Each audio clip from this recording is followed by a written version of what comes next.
A paz, irmãs. Estamos na leitura do livro A Vida Crucificada, de A. W. Tozer. Como viver uma experiência cristã mais profunda. Segunda edição. Compilado e editado por James L. Snyder. Tradução Lucia Makami, São Paulo, Editora Vida, 2021. Parte 2. A dinâmica da vida crucificada. Hoje iremos ler o capítulo 5. Prosseguindo em direção à terra prometida. Meu servo Moisés está morto. Agora, pois, você e todo este povo, prepare-se para atravessar o rio Jordão e entrar na terra que eu estou para dar aos israelitas. Como prometi a Moisés, todo lugar onde puserem os pés, eu darei a vocês. Josué 1, 2 e 3. É sempre possível testar a qualidade do ensino religioso pela recepção entusiástica recebida por parte dos não salvos. Se o homem natural o recebe com entusiasmo, não é do Espírito de Deus. Paulo diz claramente que o homem natural não consegue entender as coisas espirituais. Para ele, as coisas espirituais são loucura. 1 Coríntios 2,14. Há um tipo de ensino religioso que é compreendido, aceito e considerado perfeitamente lógico pelo homem natural. Mas o homem natural não entende aquilo que é do Espírito de Deus. Ele não tem capacidade de discerni-lo. O homem natural é deste mundo. Ele pode estar em perfeita saúde e ter um QI de 180. Pode ser tão belo quanto uma estátua grega ou, sendo mulher, um perfeito exemplo de fina feminilidade. O homem natural, ainda que nesse estado, não é abençoado e está fora da graça. Contrário ao homem natural é o homem espiritual. Esse é o cristão maduro em sua fé, conduzido, ensinado e controlado pelo Espírito Santo, aquele a quem o Espírito de Deus pode falar. Depois há o homem carnal. O homem carnal é o cristão imaturo. Já não é um homem natural, pois foi renovado pela graça de Deus e vive no estado de graça, mas não é espiritual. Está no meio do caminho entre o homem natural e o espiritual. Foi regenerado, mas não avança na vida espiritual. Não é influenciado nem dirigido pelo Espírito Santo. Antes, é controlado por sua natureza inferior. Dos 3 tipos, é o homem espiritual que está vivendo a vida crucificada. Ele é habitado, conduzido, ensinado, influenciado e controlado pelo Espírito Santo. Protótipos do Antigo Testamento. O protótipo do homem natural no Antigo Testamento, dos que não vivem no estado de graça, era Israel no Egito. Os israelitas estiveram no Egito por 400 anos, e a maior parte desse tempo eles viveram sob escravidão. Então veio Moisés, que por meio do sangue, da expiação e do poder, conduziu os filhos de Israel para fora do Egito, com o Mar Vermelho fechando-se entre Israel e a terra do faraó. Aquilo correspondia ao novo nascimento. A regeneração ou renascimento torna cristão o homem natural, tirando-o da natureza e elevando-o a um estado de graça. Israel saiu do Egito e atravessou o mar. O mar fechou-se atrás deles e o inimigo morreu.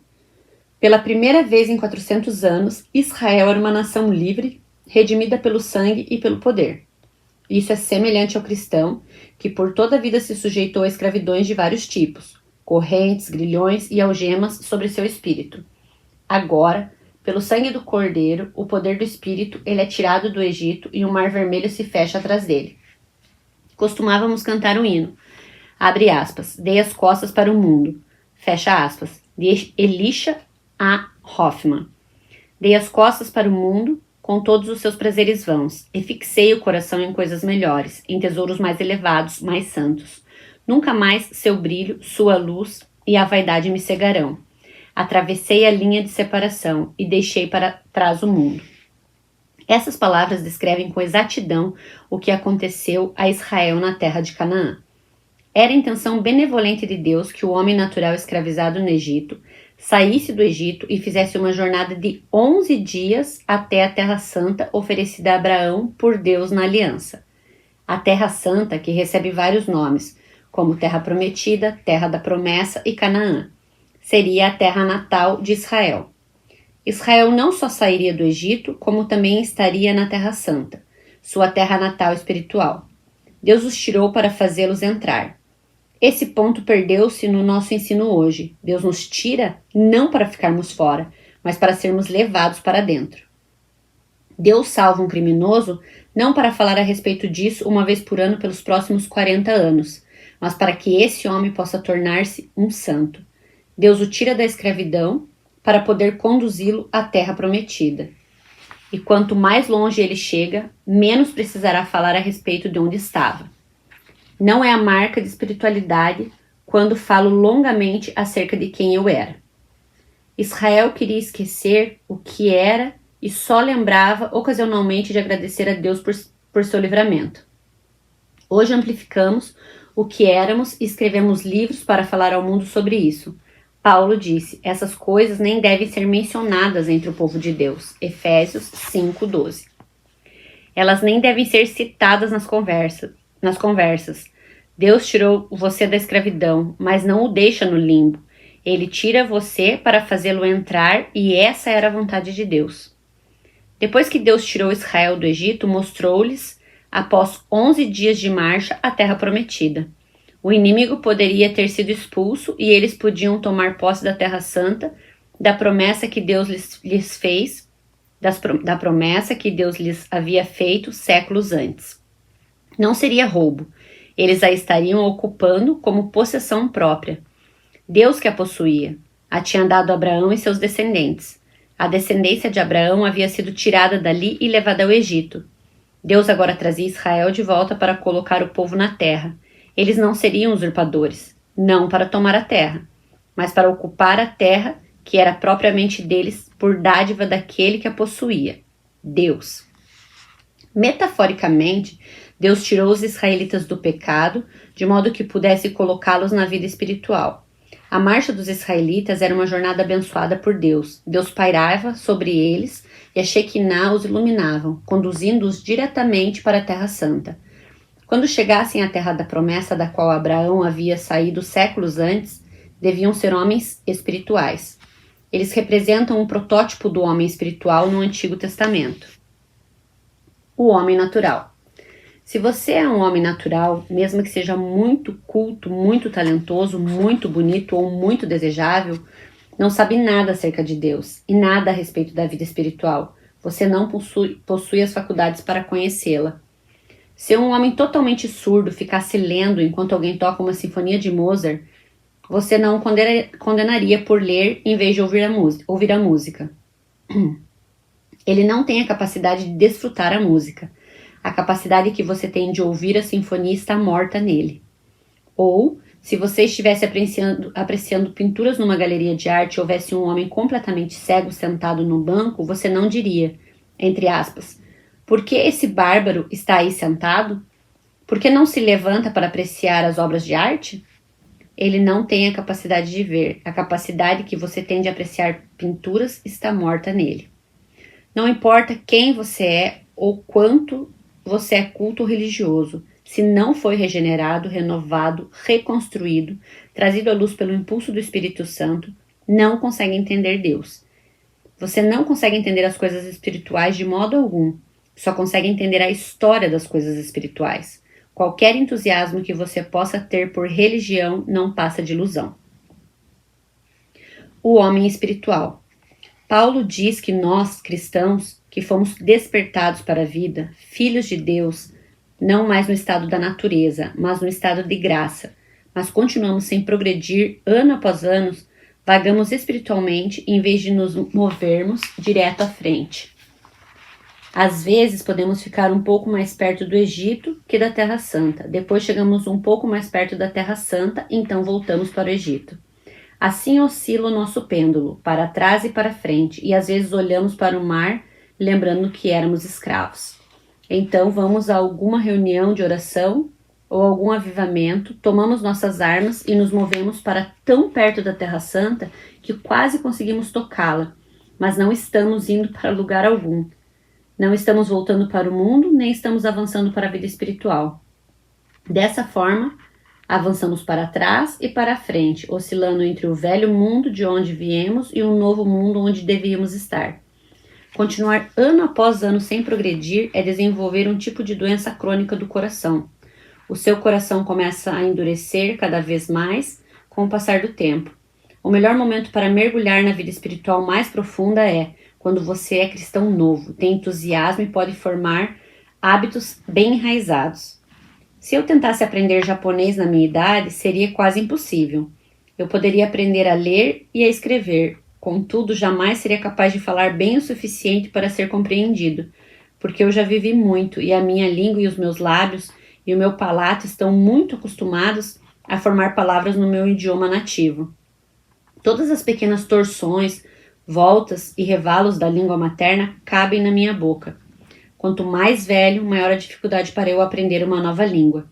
Entretanto, um jovem pode pronunciá-la perfeitamente em pouco tempo.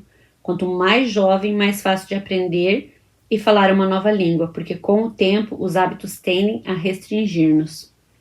O homem carnal. Agora, o que dizer do homem carnal? O homem carnal é o cristão imaturo que não prossegue nem avança. Ele é atrasado em seu desenvolvimento espiritual. Não é influenciado ou controlado pelo Espírito Santo, mas pela própria natureza inferior. Quando Israel chegou a Cades Barneia, depois de marchar um pouco rumo à terra prometida, parou. Números 13, 14. Moisés disse ao povo, abre aspas, estamos prestes a entrar na terra que tem sido objeto de sua esperança, desde que Deus tirou vocês do Egito. Fecha aspas. Israel respondeu, abre aspas, estamos um pouco temerosos, então envie 12 homens para espiar a terra. Fecha aspas. Assim Moisés enviou 12 homens para examinar a terra e relatar se eles podiam ou não ocupá-la. Quando os espiões voltaram, todos relataram que era uma terra excelente. Havia água. Para o povo daquela terra, a água equivalia às riquezas indizíveis. Era mais valiosa que a prata, o ouro e os diamantes. Assim, relatar que se tratava de uma terra excelente em que havia muita água equivalia a dizer que era um tipo de paraíso. Eles encontraram uvas tão grandes que precisaram de dois homens para carregar um galho. Encontraram tâmaras tão doces que seriam equivalentes aos atuais açúcares, balas, compotas, marmelada e refrigerantes. Todos têm seu doce preferido, e eles tinham as tâmaras. Os figos e as tâmaras eram provavelmente a parte mais doce de sua dieta. E havia as romãs. As romãs são bagas, mas suficientemente próximas das frutas cítricas para serem classificadas como tais. São literalmente recobertas de vitaminas, vale a pena comê-las. Depois havia o leite e o mel. Quando a Bíblia fala sobre uma terra, abre aspas, onde manam leite e mel, fecha aspas, não se trata de linguagem descuidada. Êxodo 3:8. Havia muitas abelhas na terra, havia tanto mel que as árvores não conseguiam sustentar tudo, de modo que o mel pingava literalmente sobre grandes rochas. E havia leite abundante de ovelhas e cabras. Essa terra era muito diferente do Egito, a terra de onde havia saído pouco antes. Agora, ao voltarem, desses 12 homens, 10 relataram como era a terra, mas disseram, abre aspas, aconselhamos vocês a não subir para a terra, porque, ainda que o solo seja excelente, com muita terra, uvas, figos, romãs, leite e mel, o povo é grande e forte. Há gigantes ali e as cidades deles são grandiosas e muradas até o céu. Fecha aspas. Uma terra com mananciais de águas, uvas, figos, romãs, leite e mel. Não me soa como alimento para seus habitantes gigantescos. Além disso, os espias não haviam ficado tempo suficiente para observar os habitantes comendo alguma coisa. Os 10 homens estavam simplesmente temerosos e cheios de incredulidade. Aconselhava os israelitas a não seguirem adiante. Abre aspas, vamos ficar aqui no deserto. Fecha aspas. Era o conselho deles. Abre aspas. Estamos livres do Egito. Graças a Deus e já não somos escravos. Estamos no deserto e ainda que não seja o melhor, vamos nos estabelecer aqui em vez de sair contra aqueles gigantes naquela maravilhosa terra natal prometida. Fecha aspas. Então Calebe e Josué se adiantaram e disseram a Moisés, abre aspas, estamos prontos para entrar. Não dê atenção a esses pessimistas. Podemos tomar a terra facilmente e haverá pão para nós. A terra nos pertence. Deus, nosso Pai, a deu para nós, para Abraão, nosso pai. E é nossa, vamos tomá-la, fecha aspas. Caleb e Josué falaram das ricas vantagens na terra e não estavam dispostos a permitir que os numerosos e fortes gigantes das cidades muradas os impedissem. Todo o ensino de hoje acerca da igreja, como a democracia perfeita e de como não deve haver líderes, é pura balela, sem nada no Antigo ou no Novo Testamento que o justifique.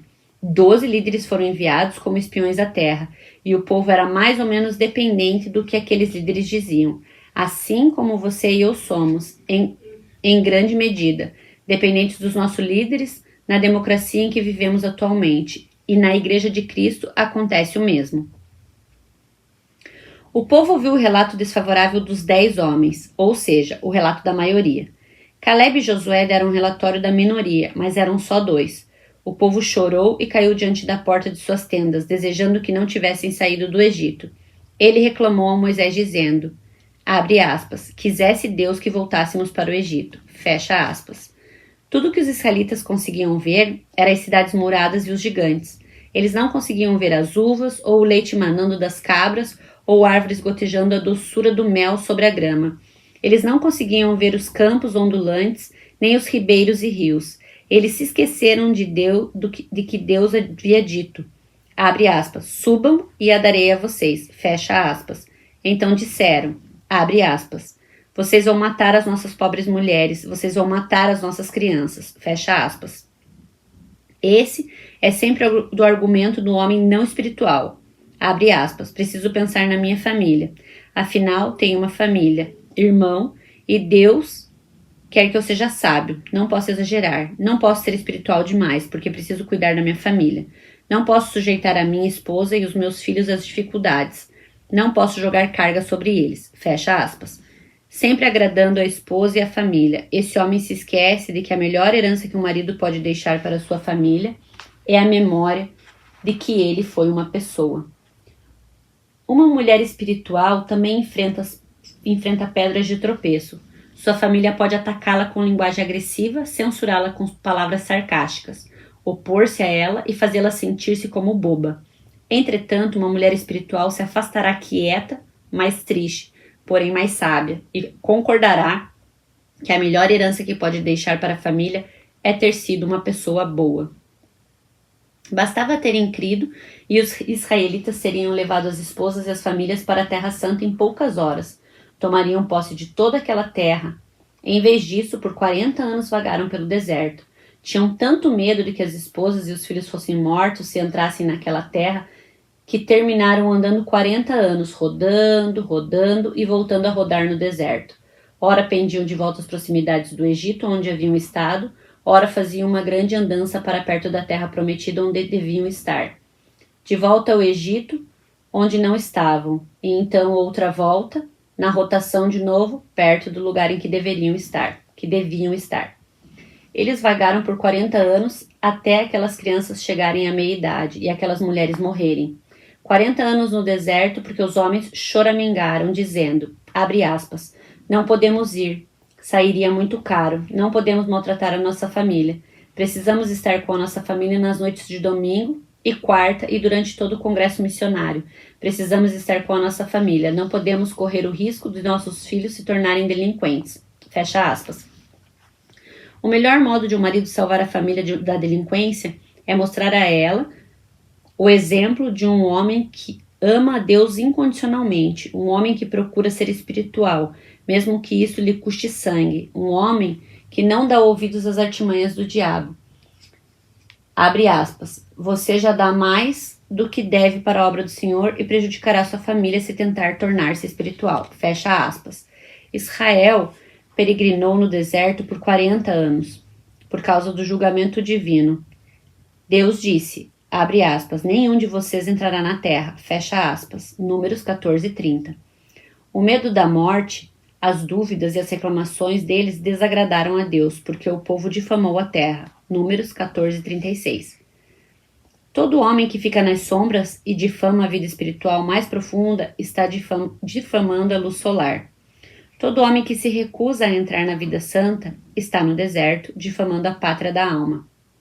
Por 40 anos Israel peregrinou sem rumo, Deus estava com eles. Deus não os destruiu.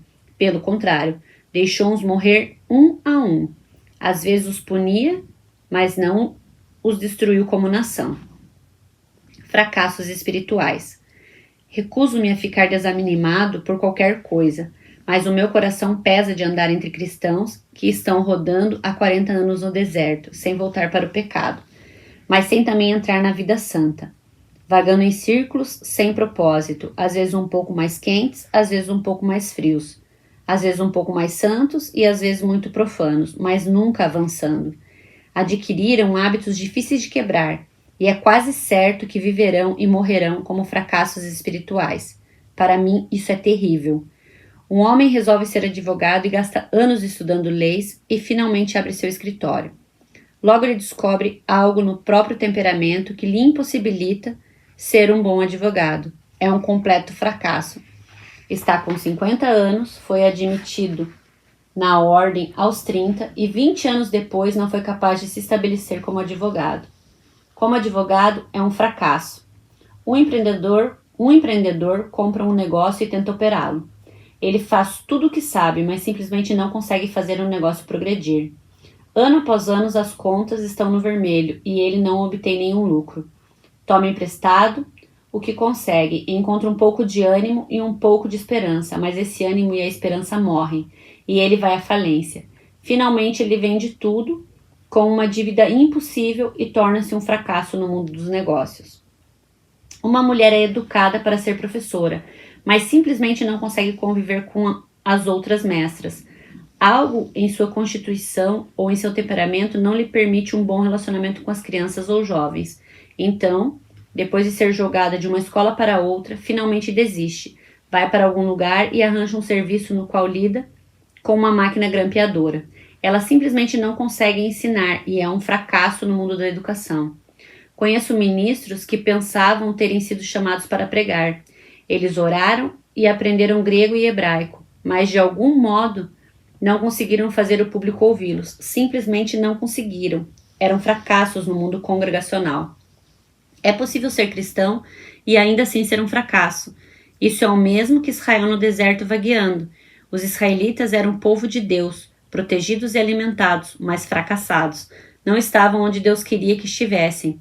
Eles cederam, estavam no meio do caminho, entre onde haviam estado e onde deviam estar. E isso descreve muitos que pertencem ao povo de Deus. Eles vivem e morrem como fracassos espirituais. Sou grato por Deus ser bom e generoso. Os fracassados podem gatinhar até os braços de Deus, relaxar e dizer, abre aspas, Pai, baguncei tudo, sou um fracasso espiritual, não que eu tenha feito maldades por aí, mas estou aqui. Pai, estou velho e pronto para ir, e sou um fracasso, fecha aspas. O nosso Pai Celestial, bondoso e gracioso, não dirá a essa pessoa, abre aspas, afaste-se de mim, nunca o conheci, fecha aspas. Porque essa pessoa creu e crê em Jesus Cristo. O indivíduo simplesmente tem sido um fracasso ao longo da vida. Ele está pronto para morrer e está pronto para o céu. Imagino se não foi isso que Paulo, o homem de Deus, quis dizer ao declarar. Porque ninguém pode colocar outro alicerce além do que já está posto, que é Jesus Cristo. Se alguém constrói sobre esse alicerce, usando ouro, prata, pedras preciosas, madeira, feno ou palha, sua obra será mostrada, porque o dia a trará a luz, pois será revelada pelo fogo, que provará a qualidade da obra de cada um. Se o que alguém construiu permanecer, esse receberá recompensa. Se o que alguém construiu se queimar, esse sofrerá prejuízo. Contudo, será salvo como alguém que escapa através do fogo. 1 Coríntios 3, 11, 15. Penso que esse é o significado certamente. Precisamos ser o tipo de cristãos que consegue salvar não apenas a nossa alma, mas também a nossa vida. Quando Ló deixou Sodoma, nada mais possuía além das roupas do corpo. Graças a Deus havia saído, mas teria sido muito melhor se, depois de despedir-se do portão, tivesse saído com os camelos carregados com seus pertences. Ele poderia ter saído de cabeça erguida, altivo, dizendo adeus à velha Sodoma. Seria muito melhor se pudesse ter partido dali com a família, e quando se estabeleceu num novo lugar, poderia estar ricamente provido ao entrar. Versículo 2 Pedro, capítulo 1, versículo 11. Graças a Deus, você vai conseguir. Mas você quer conseguir do jeito que anda agindo ultimamente? Vagando, perambulando sem destino? Quando haverá um lugar em que Jesus derramará o óleo da alegria sobre a sua cabeça, um lugar mais doce que qualquer outro no mundo todo, o trono da graça comprado com sangue, Salmos 45, 7 e Hebreus 1, 9. A vontade de Deus é que você entre no Santo dos Santos, viva à sombra do trono da graça e saia dali e sempre volte para ser renovado, recarregado e realimentado. A vontade de Deus é que você viva no trono da graça, vivendo uma vida separada, limpa, santa, sacrificial, uma vida de contínua diferença espiritual. Isso não seria melhor que o caminho em que você anda agora? Estamos marchando para Sião. Isaac Watts, 1674 a 1748. Cheguemos nós que amamos o Senhor, que nossa alegria seja conhecida. Juntar-nos em um cântico de doce harmonia, juntar-nos em um cântico de doce harmonia, e assim circundar o trono, e assim circundar o trono. Estamos marchando para Sião, bela, bela Sião. Estamos subindo para Sião, a bela cidade de Deus. Deixemos os que recusam a cantar, os que nunca conheceram o nosso Deus, mas os filhos do Rei Celeste, podem suas alegrias alardear. O monte de Sião produz milhares de doçuras sagradas, antes de alcançarmos os campos celestes, ou andarmos nas ruas de ouro. Então, que nossos cânticos se multipliquem e cada lágrima seja seca. Estamos marchando pelas terras de Emanuel. Para mundos melhores no alto. Terminamos aqui, irmãs, o capítulo 5.